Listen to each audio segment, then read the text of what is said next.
সুপ্রিয় দর্শক, আজকে আমরা জানবো ৮০ দশকের পর্দা কাঁপানো অভিনেত্রী সুচরিতার জীবন কাহিনী। সুচরিতা, যার পুরো নাম বেবি হেলেনি, ১৯৫৮ সালে তিনি রংপুরে জন্মগ্রহণ করেন। ৩০০০ ইমেজ নিয়ে তিনি রূপালী পর্দায় হাজির হয়েছেন। মিষ্টি মেয়ে সুচরিতা। অভিনয়ের শুরুটা হয়েছিল শিশুশিল্পী হিসেবে। পরবর্তীতে বহু চলচ্চিত্রে অভিনয় করে পেয়েছেন আকাশচুম্বী জনপ্রিয়তা। তারপর চলচ্চিত্রের কেন্দ্রীয় চরিত্রে অভিনয় করেও দর্শকের মন জয় করেছেন তিনি। জনপ্রিয় নায়িকা সুচরিতা ১৯৬৯ সালে শিশু শিল্পী হয়ে বাবুল সিনেমায় অভিনয় করেন। নায়িকা হিসেবে প্রথম স্বীকৃতি ছবি করেন ১৯৭২ সালে।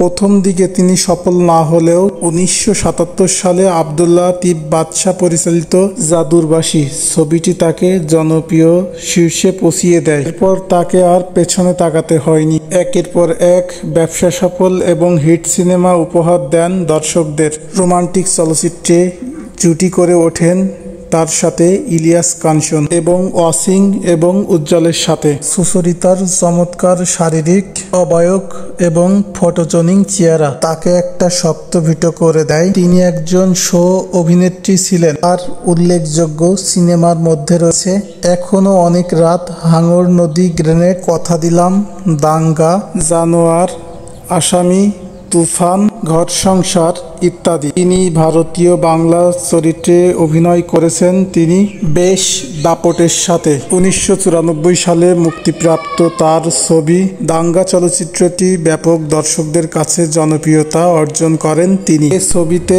এর বিপরীতে অভিনয় করেছিলেন ভারতের সুপারস্টার নায়ক চিরঞ্জিত। ৮০ দশকের প্রথম দিকে ক্যারিয়ারের তুঙ্গে থাকা অবস্থায় প্রেমের বিয়ে হয়েছিল তার শ্বেতানাগ জসিমের সঙ্গে। ভালোবাসার সংসারের আয় হয়েছিল মাত্র বছর। তিনি বলিউডের চলচ্চিত্র সোনালী সময়, গ্রিম গার্ল খ্যাত সুচরিতা দ্বিতীয়বার বিয়ের পিঁড়িতে বসেন ১৯৮৯ সালে। চলচ্চিত্র ব্যবসায়ী ও ঢাকার কয়েকটি সিনেমা হলের মালিক কে এম মঞ্জুরের সাথে সুচরিতার বিয়েটি ছিল তাদের প্রেমের। এর সংসারে পরপর আসে ৩টি সন্তান। সংসার আর সন্তানদের ব্যস্ততায় সুচরিতা সময় ঢালিউড থেকে নিজেকে গুটিয়ে নেন। সম্প্রতি তিনি আবারও চলচ্চিত্রে অভিনয় করা শুরু করেছেন। তিনি চলচ্চিত্র অভিনয়ের পথে হাঁটতে গিয়ে চলচ্চিত্র শিল্পী অনেককেই সংগ্রাম করতে হয়েছে, কিন্তু সুচরিতার পক্ষে এমনটি ঘটেনি তা জানা গিয়েছে। তার ভরসামতে,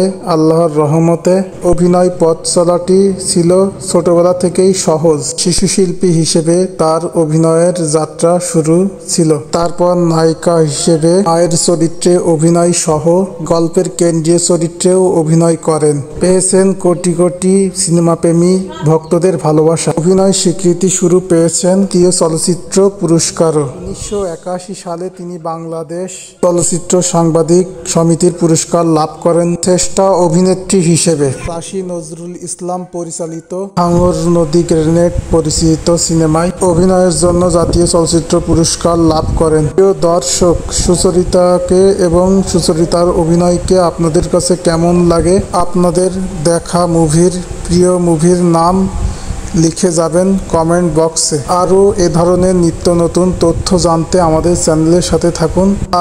হ্যাঁ, আমাদের চ্যানেলটি সাবস্ক্রাইব করা না থাকলে আমাদের চ্যানেলটি সাবস্ক্রাইব করে ফেলুন এক্ষুনি।